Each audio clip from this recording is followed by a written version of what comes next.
हमारी जमीन, हमारे जंगल खतरे में हैं। पर्यावरण को नुकसान से भारी तबाही आएगी। मूल निवासियों से उनकी पहचान छीनी जा रही है। जब कभी भी हम ऐसे कुछ बयान या नारे सुनते हैं, तो हम भावनाओं में बह जाते हैं, उद्वेलित हो जाते हैं और हमें लगता है कि कुछ ना कुछ गलत जरूर हो रहा है। दरअसल इकोलॉजी, जंगल, जमीन, नदी, मूल निवासी, हमारी पहचान, ये सब बहुत पावरफुल शब्द हैं। और पिछले कुछ समय से गोवा में इन्हीं पावरफुल शब्दों से रचे हुए नारों के साथ सड़कों से लेकर विधानसभा तक में विरोध प्रदर्शन हो रहे हैं। दरअसल गोवा सरकार ने साल 2024 में टाउन एंड कंट्री प्लानिंग यानी टीसीपी एक्ट में संशोधन करके इसमें धारा 39A जोड़ दी थी और तब से ही ये विरोध प्रदर्शन शुरू हो गए। 39A ये धारा सरकार को जरूरत पड़ने पर रीजनल एक्ट या लैंड यूज में बदलाव करने की शक्ति देती है। अब इसमें इस शब्द पर खास ध्यान दीजिएगा, जरूरत पड़ने पर। दरअसल सरकार का कहना है कि यह बदलाव इसलिए करना पड़ा क्योंकि जो पुराना रीजनल एक्ट है वो आउटडेटेड हो चुका है।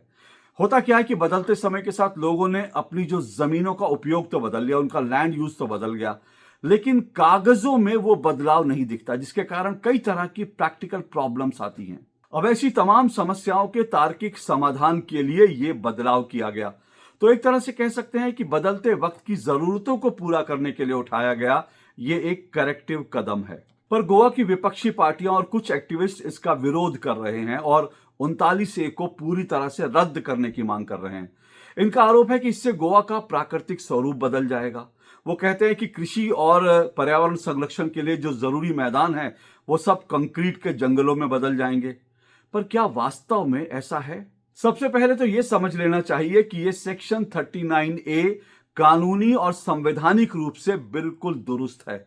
यह Goa town and country planning act जो है उसके दायरे में रहकर ही काम करेगा और ये जो टीसीपी एक्ट है ना, ये खुद ही किसी आमूलचूल परिवर्तन की इजाजत ही नहीं देता। यहां यह जानना भी बहुत जरूरी है कि गोवा हाई कोर्ट में इस कानून को चुनौती दी गई है, जहां पर इस मामले की सुनवाई तो चल रही है, लेकिन हाई कोर्ट ने इस पर स्टे देने से साफ इनकार कर दिया। और फिर दूसरी तरफ महाराष्ट्र में भी इसी तरह का कानून है जिसे सुप्रीम कोर्ट पहले ही हरी झंडी दे चुका है। सुनवाई के दौरान कोर्ट ने यह माना कि 39A में पारदर्शिता के पर्याप्त प्रावधान हैं। गोवा के टीसीपी मंत्री विश्वजीत राणे ने इस बात का पूरा ध्यान रखा कि 39A में पर्याप्त सेफगार्ड हों, कई चरणों में चेक्स एंड बैलेंस के प्रावधान हों। ऐसा नहीं है कि सरकार को मनमर्जी से किसी भी जमीन के जोन को बदलने का अधिकार मिल गया है।